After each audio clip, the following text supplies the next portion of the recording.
RDC est une et indivisible. Que la population répondante, c'est qu'il faut tout arrêter pour faire face à cette situation. Et que nous ferons de cette terre richement bénie un réel havre de paix, de prospérité et de progrès social.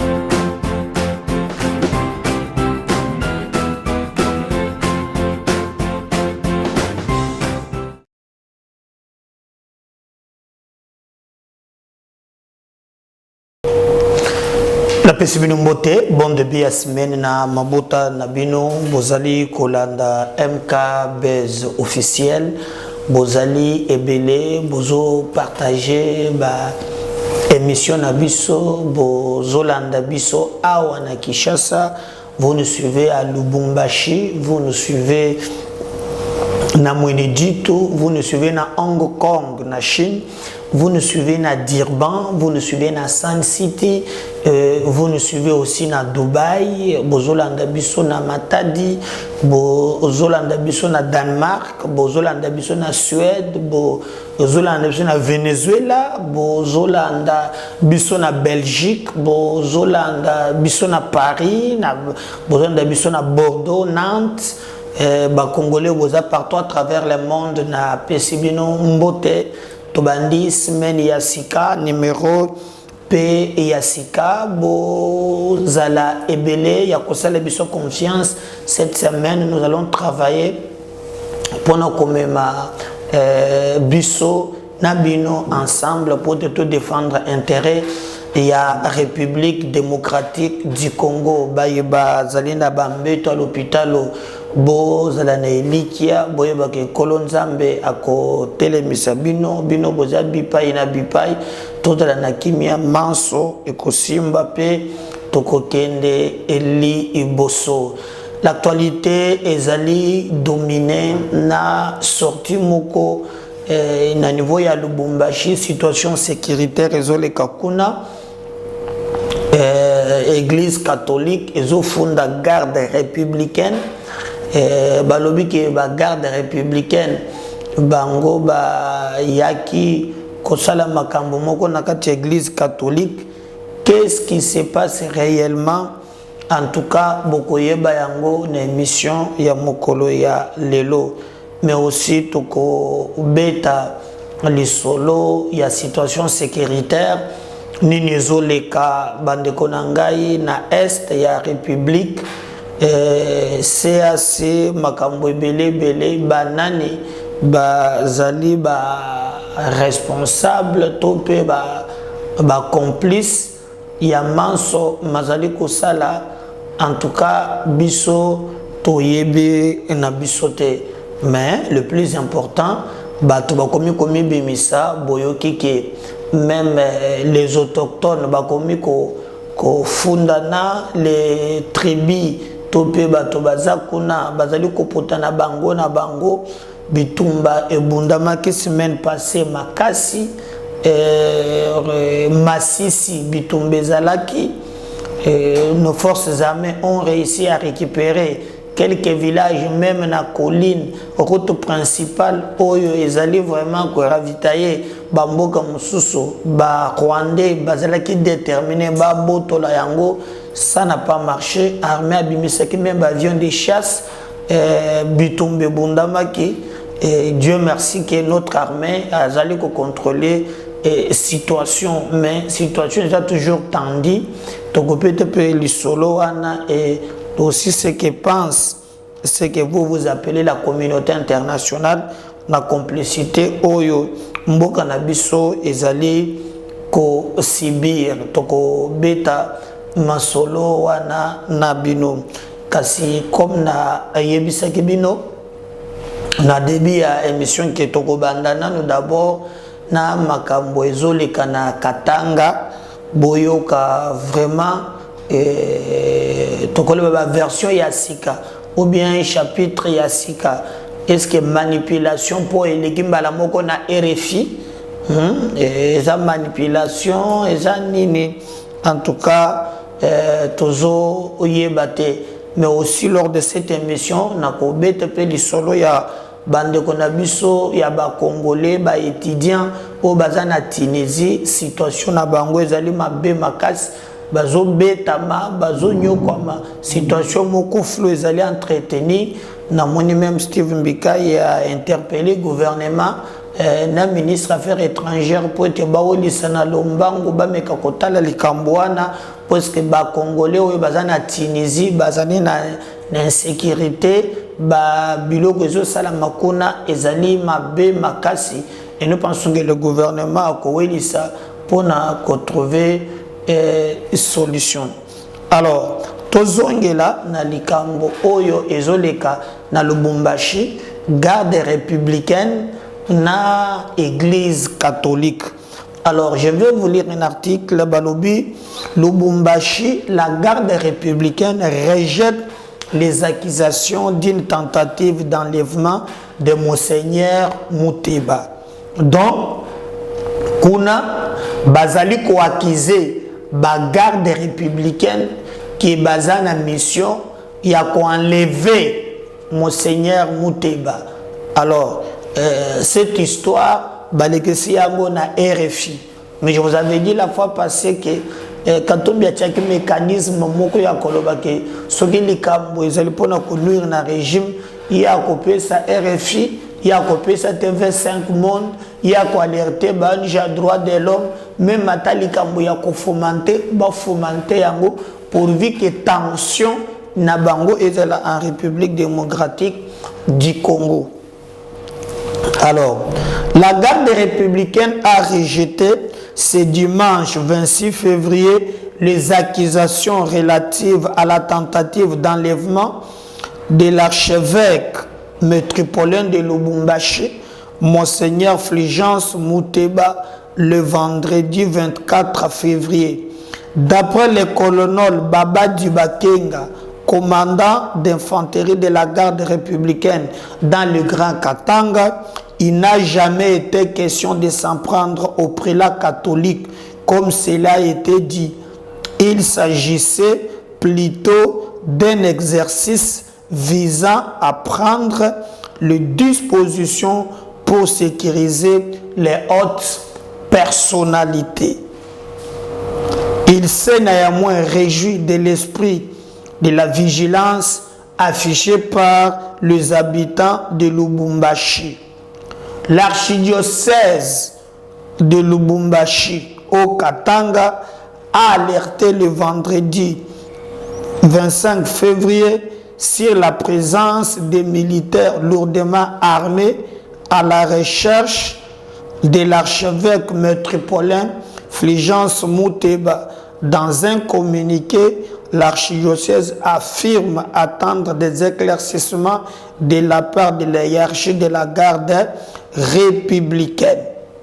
Donc, je crois Boyoki très bien. Église catholique, l'archidiocèse ya Katanga, basali communiqué, balobi bango bafanda ki boye, bamoni ba militaire lourdement armé, ezali ba militaire au bango balobi ke ezali ya garde républicaine, bamoni bango bakoti. Et na communiqué na bango balobi babanda ki koya po ba enlever Fulgence Muteba ou yazali Monseigneur métropolitain ya Grand Katanga. Donc ba ki po ba enlever. Est-ce que bakoki koya ko enlever muto ba soda ebele ndenge wa bako balobi keno lourdement armé tout ça po ba ya ko enlever.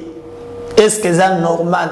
Quand on veut enlever quelqu'un de plus connu comme ça, est-ce que bayaka na moi na nini wana pe batuno so bazomona? Je crois déjà na communiqué ba biaisé yango. Mais au moins réponse oyo ba garde républicaine ba pesi ba lobby la garde républicaine a rejeté ce dimanche. Donc lobby dimanche relative na tentative d'enlèvement ya Monseigneur Bakenga. Alors, commandant ya bagarde républicaine, Kombo na ye ezali Baba du Bakenga, alobi, il n'a jamais été question de s'en prendre au prélat catholique, comme il a été dit. Il s'agissait plutôt d'un exercice visant à prendre les dispositions pour sécuriser les hautes personnalités. Selon les informations, il y a un mouvement Oyo ezolinga esalema na Lubumbashi.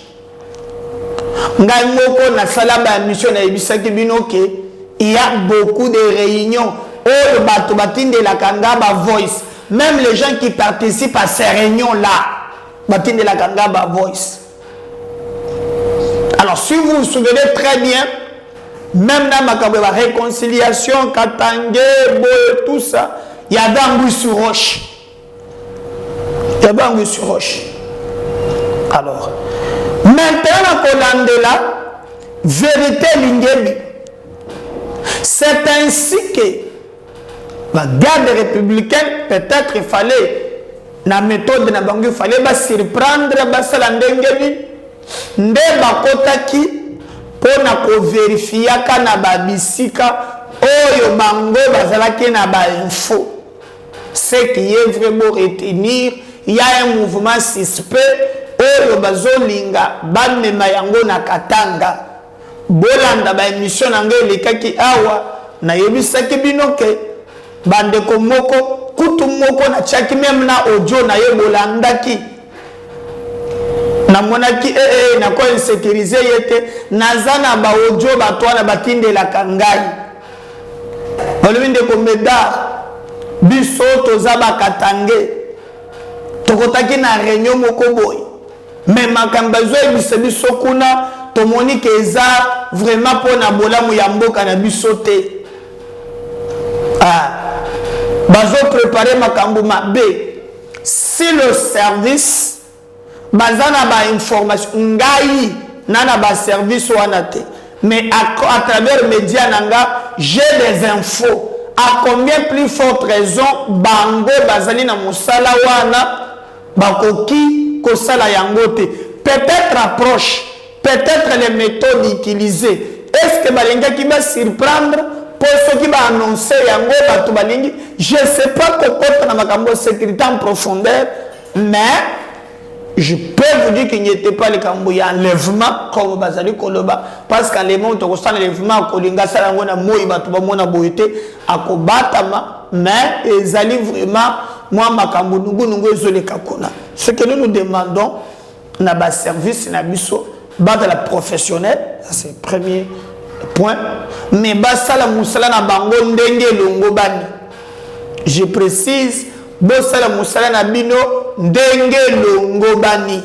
Donc suite ekoyeba na likambo wana, parce que lorsque ba zolo ba ke ba enlevé, donc ils na vrai sens c'était, mais sinon le problème est ailleurs. Le service de renseignement bah zali ko sala musala. D'ailleurs moi que j'encourage bon mona ebelo kwa nesili non et zali 15 personnes, nous les ressortissants du Grand Katanga, nous les ressortissants, nous biloko wana na moni quand même mikolo est diminué et ça les sous-souté comme ezalaki liboso. Je vous disais que c'est préparé quelque chose. Donc moi je pense que les méthodes telles qu'utilisées encore aujourd'hui, peut-être l'église catholique, bazali ko confondre.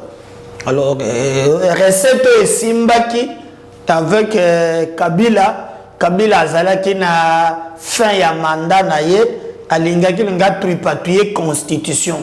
Bozela, ce qui bomoni Félix a commis na deuxième mandat et qu'a commis na volonté à tripatouiller constitution. En ce moment-là, Bilonion se peut botter les mains pour na kobundisa ye.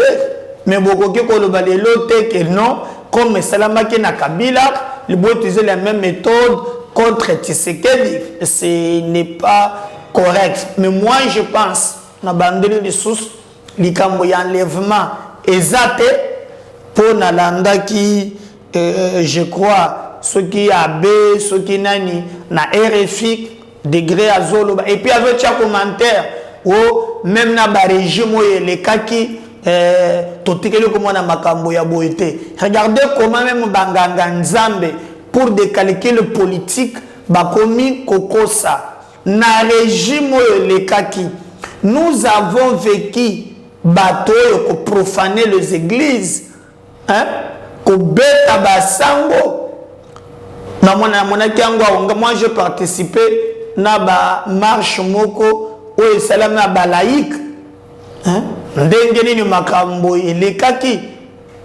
Alors ezaba biloko mususu oyo biso to koki vraiment quoi encourager te, hein, topé ko pesa makasité, mais il y a des choses oyo biso esengeli to, hein, en tant que batutozo mona to pesa nguya pour te république na biso etambola na mibeko manipulation intox eza ndenge moko te dire que non ndenge baye ko sala contrôle ya routine.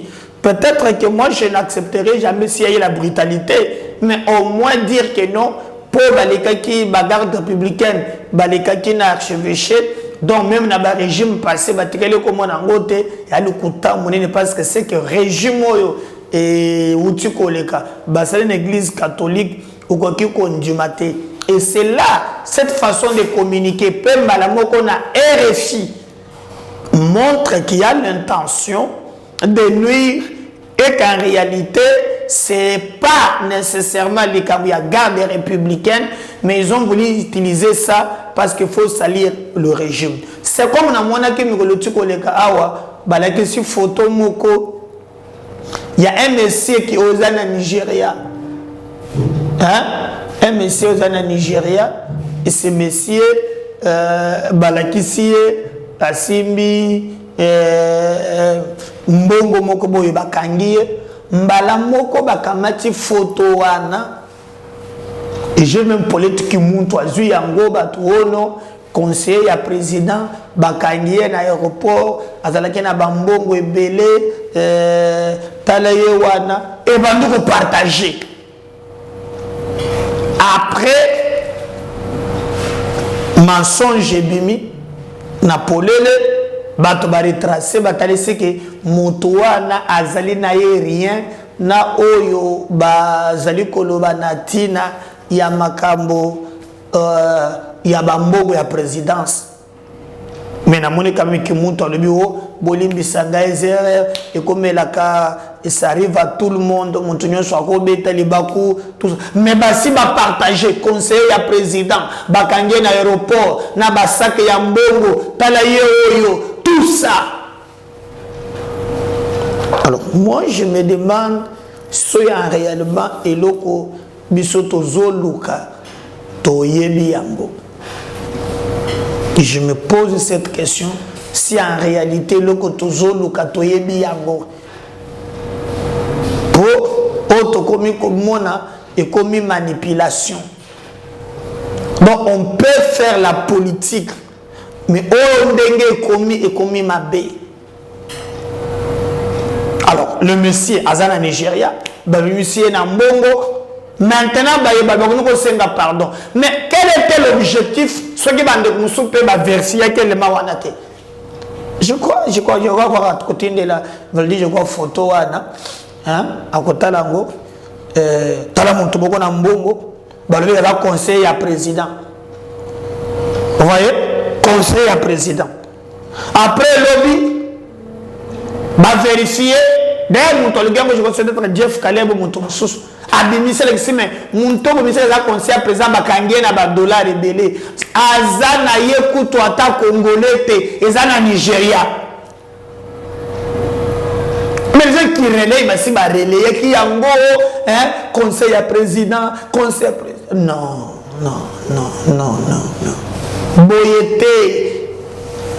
Boyete. À cause il y a un, même le professionnel, bazo kende mopanzi. Est-ce que le du matin par exemple que totali makambo musus ndenge bazo le bel, il faut qu'on mitona mais bazo le canine au geste. Mais c'est pas ça la politique. L'église catholique communique au nom Makambozo le Lubumbashi, même dit temps Il y a régime il y a Kabila, église et comme on a Makambouana. Ah! Je me souviens un jour, groupe Morouya Babéré Rouge, Baya na cathédrale Notre-Dame. Bakota un esprit de vie.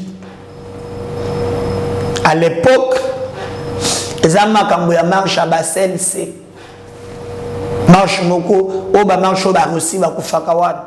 Et puis bapesa communiquer balobi ceux qui ont moni sangu longo la soutane bêta corriger. Les images ont circulé. Ba casser ma porte. Gaz dans cette église. Frappe. Moi je me souviens un jour Toloka qui porte il y a Kobimela na Saint-Pierre. Tozo kota tolingi tokoti na messe mais Cécilie abel bi obu mi sabable bambo pokola na bilongi. Tobima en face à maison communale mama. Obenga kasoki ba yibuan. Kaka misumu kezo mona na zone. Kano kaka boy. Totia teti na kola c'est une photo na une photo mais c'est une photo en un jour. Papa sur Saint-Pierre moi pour te moquer c'est la kawad. Tu n'as qu'à 200 ou 300 personnes. Bah fongoli munduki. Tata comme la guerre. Sur moi na bina bade. Aba fongoli a gumbi sultan. Direction, tu vas la porte. Nani a compté la porte. Je me souviens dans une image, moi na moko koya wana degra nyatama. Balanda biso l'église. Papa ba beta gaz na l'église à Saint-Pierre, nga témoin. Na kimambangu na elu bosoko te bacha soki na kutemba mo soki ya nini wana. Na kipate. To welela yango ba tubolongola bilamba, maman moko mibwaka na si. Ça moi j'ai vécu ça. Mais parce que il faut chercher à acquiser comme aux églises catholiques, ce qui se fait aujourd'hui, même du temps de Kabila Salamate, église de Nyokoma Boyete. Non, c'est pas correct. Ça, c'est pas correct. Et je suis pas d'accord. C'est pas correct. Donc, tout mes kako, bisomoko kokola, kotala makambo, koyeba ndenge ni nezaleli, pote to défendre mboka na biso et non pas tokota na ba distraction oyo bato balingi ba même la biso le service de sécurité ba na rôle ya ko sécuriser ba congolais na biloko na bango ba na droit selon la constitution ya ko lande la place nungu ezali mais et salema aussi en respectant les droits de l'homme, en respectant les droits des autres. Bino bandeko bozana katanga bako sabinote na ba mouvement ya buzoba otozo kakezo se préparation de gauche à droite et ko échouer parce que cause bozo bundela un étranger ba bundela ka mupayate be ba bundela ka mboka. Vous voyez ba bundela ka mupayate mais ba bundela ka mboka oignon sur les gars trahir république au détriment d'un étranger parce qu'azo mbongo même ma belo ezo nyata et compliqué ye batraisa ka mboka te mboka babundela kayango. Et nous demandons que nos services basent na vigilance pour na ko barrer route na chemin wana diabolique au bâti en place pour te baloka lo lenge nini bakoki ko déstabiliser mboka na biso. Tozo kusa na pembeni ya ba dépôt ya ba candidature. Alors batu ya Katumbi balobi soki kaka baso sala ba réunion na bango soki kaka ba boy candidature na biso na cour constitutionnelle en tout cas ekoya toko bato bakosala marche bakosa na monopole tout ça et les makambo ya lokuta mupaya akokite ko postuler na mboka na biso baye bazo kana kosala réunion pona kotia mobulu avec la politique ya terre brûlée bazo mikosa bato ebele batangisa makila pour défendre intégrité territoriale ya mboka na biso. Ce n'est pas aujourd'hui que nous allons accepter que mboka na biso et que ndelisusu na maboko ya bapaya wana toboyi yango ekosalema ata mokete et tosengi ba congolais nyonso batelema vraiment pour te makambo etambola lolenge longobani et que mais je crois bolandaki même na makambo manyema vérité bimaki oyo batiaki depes bao balandaki je crois semaine passée Eliezer Ntambo ya yaki wana kolakisa ke ezali lukuta monene oyo bango balobaki c'est pas vérité sur terrain alakisaki banane babetaki alors peut-être olandaki makambo leki na manyema te moke koyebana totika politique ya terre brûlée totika intox ko totisaka batu mitu parce que faut mutu moko boyazala politique ya victimisation kaka bino nde basala kabino mabe pas les autres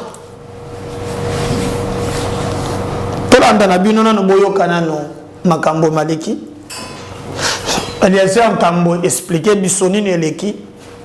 Nous allons revenir juste après pour continuer avec notre émission.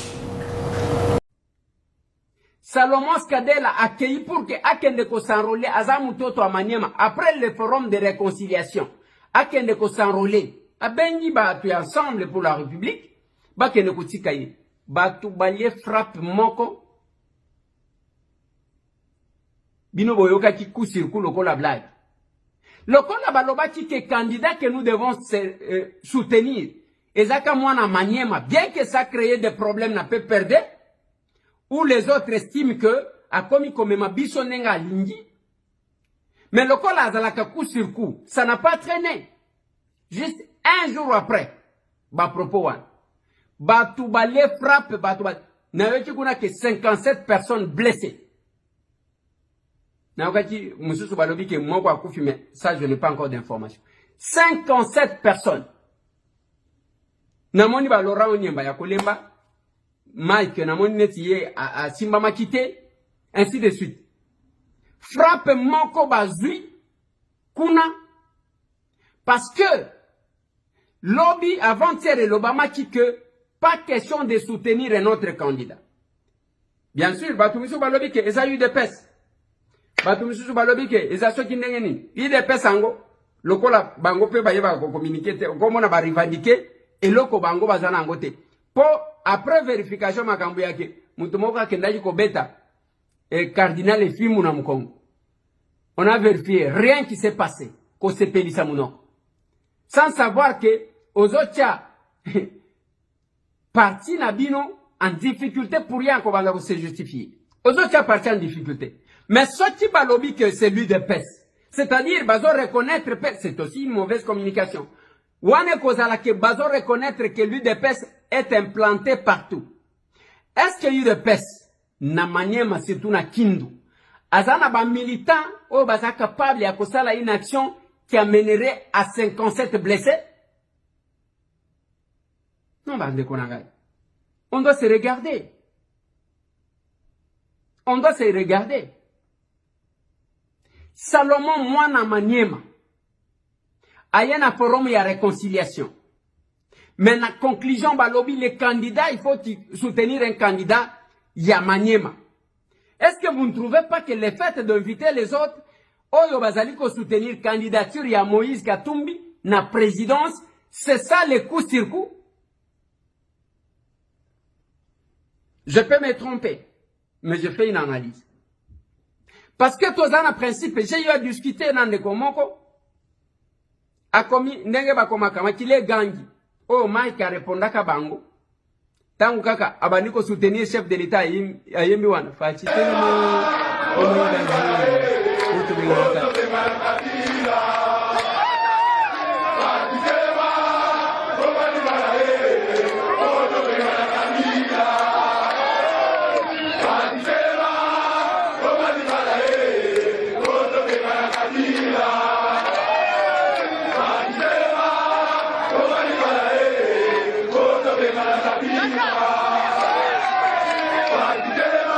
Oh, Makile Gandhi. Mais moi, j'avais posé la question. Tant que Mike Azalaki, même Mao, Mike est en train de tirer à boulet rouge. C'est Félix, c'est son frère. Wana Makile Gandhi. Et il est en train de vanter Moïse Katumbi. Wana Makile Gandhi. Francis Kalombo, oh, qui nulle part dans la nomination. Wana Makile Gandhi. Laurent Onyemba. Azamutete la 5 Assayen. Wana Makile Gandhi. J'ai posé la question au messieurs. Ou bien c'est l'exploitation de l'homme par l'homme, binomoko boyebi. Era kokabolane bosalak. Voici ma position par rapport à cet incident. Parti Nabiso Congo en avant et qui ndaki ko sala activité salama qui zalaki na Kitambo, on a installé le parti parce que on doit aller aux élections, même bandeko oyo ba komela kibiso que zozala ba candidat na parti na biso, on est en train de finaliser na mayematali ba candidature. Donc ceux qui ozali ceux qui wapi le grand temps où il y a na bureau aux ba conditions au niveau ya parti ezaleli pona kozala candidat, et je crois il faut le faire rapidement. Alors, mais tout quand même Kota là, c'était à Delvaux, Delvaux, image à Delvaux, et image à Kitambo. Beaucoup de quelques extraits, il y a même Kwilu, beaucoup de même extraits, il y a Kikwit. Bon, comment le parti se prépare pour les élections. On suit ça, on va revenir juste après. Cap vers les élections 2023, le parti politique Congo en avant du président Médard Kankolongo, affectueusement appelé avocat du peuple, affite désormais ses armes. Dans l'objectif de gagner les prochaines élections, Médard Kankolongo compte implanter sa partie dans toutes les 24 communes de Kinshasa. Raison pour laquelle l'avocat du peuple a installé officiellement le parti Congo en avant section Kitambo sur l'avenue Kivu. Sur place, c'est un accueil chaleureux qui avait été réservé au président Médard ainsi que le cadre du Congo en avant. Communiant avec sa base de Kitambo, Médard Kankolongo a expliqué l'idéologie du parti qui se résume à gérer autrement les Congos. Puis, il a officiellement installé les comités Congo en avant section Kitambo avec comme président Koko Mamengi Laurent. Ce dernier aura pour mission de représenter le parti auprès des services étatiques, implanter le parti à travers toute la commune de Kitambo et gérer toutes les cellules de sa commune.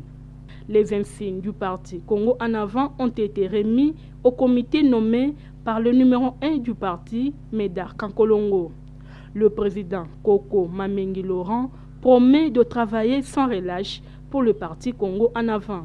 Na kosenga na bana Kitambo nyonso o ba kwayaka na le président Médard Kankolongo baya ko adhérer na parti na biso Congo en avant afin que toye bana ko bimisa ba député ba ko pesa solution na ba problème o biso Kitambo tozaka nango. Je crois que tozaka ba député mais ba lobela ba problème o Kitambo ezaka nango te to kosenga na bande ko baya ko sanga na biso longo pour que to pesa force toye bana ko tombola commune na biso Kitambo ekendele biso.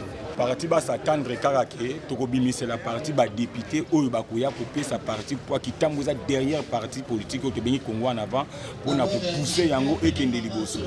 Même exercice au quartier d'Elvaux sur l'avenue Lalou, cette fois-ci dans la commune de Ngaliema. Là encore, la population a réservé un accueil digne de son nom au président Médard, qu'ils appellent affectueusement avocat du peuple. Le parti Congo en avant, section d'Elvaux 2, a été installé officiellement par le numéro 1 du parti en présence de la population et des notables de ces quartiers. La présidente nommée Mboui Mamba Marie et son comité ont sensibilisé la population sur les élections à venir. Moussala Otokosala toko sensibiliser Batu pour atteindre l'objectif Nabiso y a élection en 2023. Alors, ma bonami est en 2023, toko luka Batu Oyo, Bakosala, Bona, peuple. Ma bonami est en 2023, Bobo Sanate. Bako Sabiso na polote, Bako Sabiso na ba 2000 na ba 5000 francs. souci na biso ezali changement de ezala na 2023. Congo en avant toujours travailler pour un changement. Congo en avant toujours travailler pour un peuple et surtout ça. Après l'installation, la population et les notables ont tenu à faire visiter le président Médard Kankolongo, le quartier Lalou, afin de palper du doigt les tristes réalités de ces quartiers constitués d'une grande érosion qui continue de faire des pertes en vies humaines et des dommages matériels énormes. Touché, le président Médard Kankolongo les a rassurés en ces termes. La population je crois que Bomoni degré Ravin Bazota les Sabino toko installé parti mais tokoti vraiment que vrai problème à Oezali la région Bozo Mono il y a risque ce qui bozo tanda que banda to balobi que ba konzi ba pesi ba promesse na ba promesse eza non réalisable. Monsieur le président de la République tala ministre nayo ya ITPR Monsieur Guissaro ozo sala ba plan ébélé mais lorsque ozo le Canada Delvo ozo sala elo côté danger et ça makas la place où si vous regardez même il y a même risque donc na ko sala plaidoyer na ko mona batu nyonso mais je m'adresse au président de la République population oyo olobi le peuple d'abord bazana danger ya makas. Élection 2023, le parti Congo en avant et son président Médard Kankolongo comptent gagner les élections afin de gérer autrement la RDC.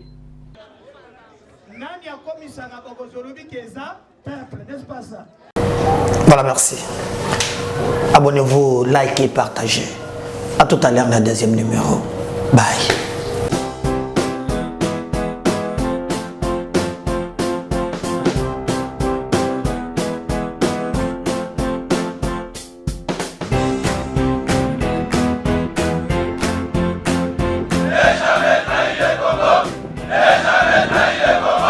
La RDC est une et indivisible. Et la population de tout le monde, c'était il faut tout arrêter pour faire face à cette situation. Et que nous ferons de cette terre richement bénie un réel havre de paix, de prospérité et de progrès social.